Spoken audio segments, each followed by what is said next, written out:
आज हम मैथ के कुछ बेसिक कॉन्सेप्ट के बारे में पढ़ेंगे। देखिए, बहुत सारे बच्चों को कन्फ्यूज़न रहता है वर्ग, आयत, घन, घनाभ। ठीक है, इंग्लिश में इसको स्क्वायर, रेक्टेंगल, क्यूब, क्यूबिड कहते हैं। ठीक है, तो आज हम थोड़ा सा इसके बारे में जानेंगे। तो देखिए, जो आयत होता है, आपका जो स्क्वायर होता है, जिसको हिंदी में वर्ग बोलते हैं, कुछ ऐसा होता है। ठीक है, इसकी चारों भुजाएं आपस में बराबर होती हैं। ठीक है, फोर साइड आर्म जो होता है, ये सारे बराबर होते हैं। ये वाला, ये वाला, ये वाला साइड, ये वाला साइड सब बराबर होगा। मान लीजिए ये ए है। ठीक है, इसको बोलेंगे वर्ग। ठीक है, इंग्लिश में स्क्वायर बोलते हैं। ये आपका हो गया। ठीक है, दूसरा आपका पिक्चर कैसा होता है, सॉरी, ये आपका हो गया। दूसरा आपका पिक्चर कैसा होता है, एक आप ये भी चतुर्भुज ही होता है, लेकिन इसकी आमने सामने की भुजाएं बराबर होती है। देखिए, ये वाला आर्म साइड और ये वाला आर्म साइड बराबर होगा, ये वाला बराबर होगा और ये वाला बराबर होगा। इसको क्या बोलते हैं, आयत। ठीक है, रेक्टेंगल।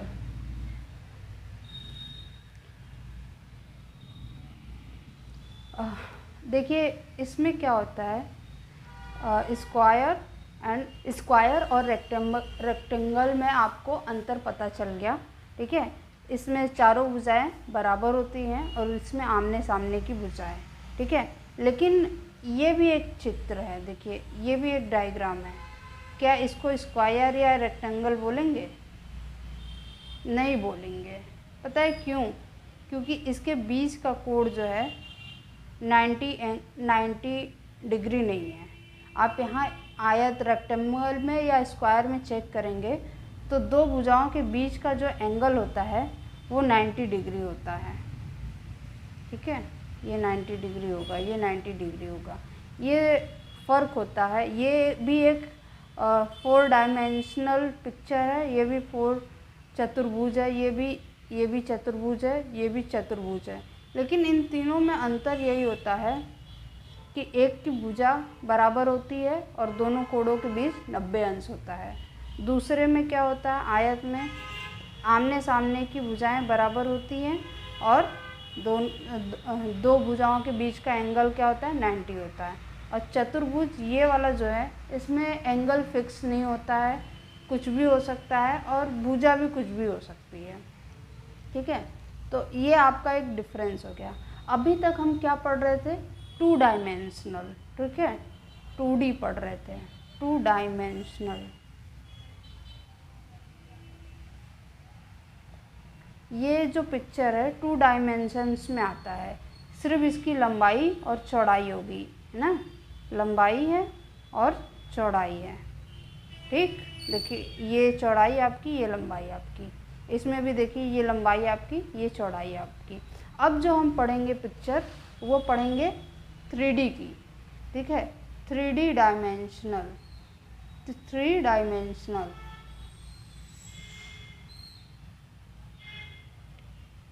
जैसे 3 डायमेंशनल में देखिए कैसा पिक्चर बनेगा। ये आपका मान लीजिए एक स्क्वायर है जिसकी चारों भुजाएं आपस में बराबर हैं।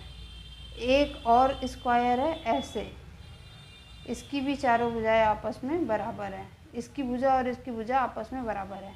अब ये देखिए, जो भुजा होगी, जो आर्म साइड होगा, उतनी ऊंचाई ये भी होगी।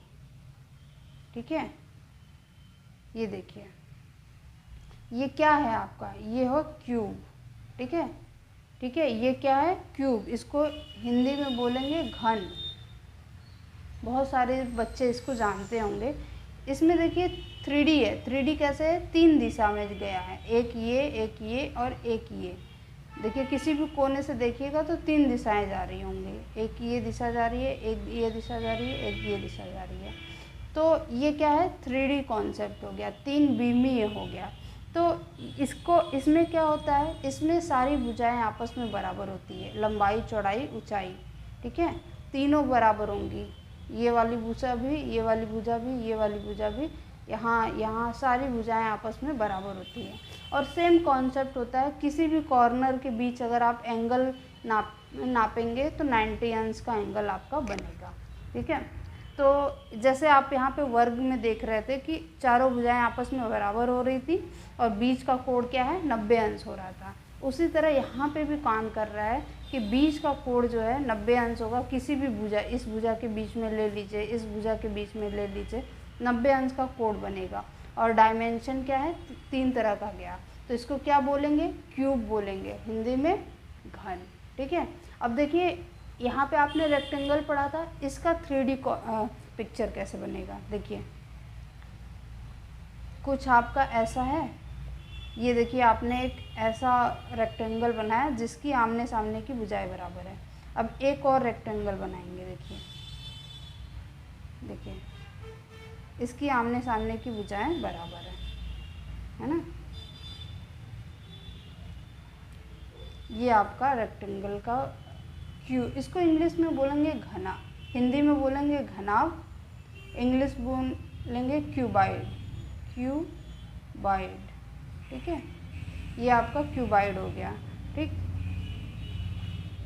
ये आपका देखिए इसमें क्या होगा, लंबाई, चौड़ाई, ऊंचाई अलग अलग हो सकता है या दो कोई एक के बराबर हो सकता है। ठीक है, और इसमें दो रेखाओं के बीच में क्या बनेगा, 90 अंश का कोण। ये देखिए इसके बीच 90 अंश का कोण बनेगा, इसके बीच 90 अंश का कोण बनेगा। और ये क्या है, 3 दिशा में जा रही है। देखिए लंबाई, चौड़ाई, ऊंचाई है। रेक्टेंगल में क्या था, सिर्फ लंबाई थी और चौड़ाई था, इसमें क्या है, ऊंचाई भी आ गया। और इसमें क्या है, आमने सामने की भुजा बराबर होगी, ये वाला बराबर होगा, ये वाला आपस में बराबर होगा, ये वाला आपस में बराबर होगा। ठीक है, ऊंचाइयाँ बराबर सब जगह होंगी, लंबाई बराबर होगी और चौड़ाई बराबर होगी। तो मेरे ख्याल से अब आपको डिफरेंस इसका पता चल गया।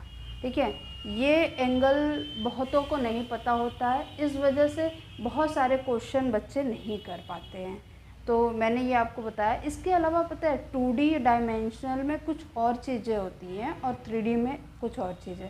जैसे देखो बहुत सारे बच्चे सर्कल और स्फीयर का अंतर नहीं समझते हैं। ये देखिए 2D कॉन्सेप्ट हो गया, जिसको आप हिंदी में सर्कल बोलेंगे। ठीक है, सर्कल, या हिंदी में वृत्त बोल रहे हैं, इंग्लिश में सर्कल। ठीक है, तो ये आपका हो गया कैसा।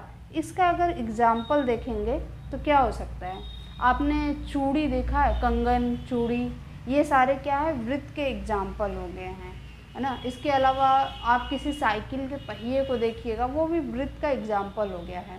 ठीक है, अब लेकिन कभी समझना हो कि इसका 3D पिक्चर कैसा होगा, तो किसी कंगन को ले करके ऐसे घुमा दीजिएगा, टेबल पे ऐसे घुमा दीजिएगा या सिक्के को घुमा दीजिएगा, है ना।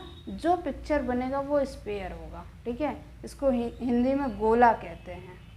देखिए ऐसा ही बनेगा, लेकिन इसमें क्या होता है, 3D कॉन्सेप्ट होता है। आपने ग्लोब देखा है, ग्लोब बस एग्जैक्टली गोला ही होता है, स्फीयर। ठीक है, ये आपका ग्लोब होता है, ग्लोब एग्जाम्पल में लिख लीजिए। ठीक है, ग्लोब, या फिर बॉल लिख लीजिए, बॉल, जो क्रिकेट बॉल होती है वो, फुटबॉल। स्फीयर, इसका 3D कॉन्सेप्ट ये है। ठीक है, सर्कल, वृत्त का 3D कॉन्सेप्ट कैसा, कुछ ऐसा आएगा, ग्लोब, बॉल। ठीक है, जैसे आप यहाँ पे इमेजिन कर पाइए तो देखिए स्क्वायर का कैसा होगा, ऐसा पिक्चर आएगा। तो 3D कॉन्सेप्ट में आप अगर एग्जाम्पल में इसको देख पाएंगे, चौक का बॉक्स देखिएगा, वो एकदम स्क्वायर रूप में होता है। ठीक है, रेक्टेंगल का बॉक्स आप किसी भी कार्टून बॉक्स को लीजिए जिसकी लंबाई चौड़ाई थोड़ी अलग अलग होगी, तो ये 3D कॉन्सेप्ट में आ जाएगा। और आपको मैंने यहाँ पे तो बताया ही कि देखिए वृत्त में क्या होता है, सर्कल का जो 3D कॉन्सेप्ट होता है वो स्फीयर होता है, बॉल होता है। ठीक है, तो ठीक है, कभी इसको पिक्चर के द्वारा भी मैं आपको क्लियर करूँगी। फ़िलहाल अभी के लिए वीडियो इतना ही रखते हैं।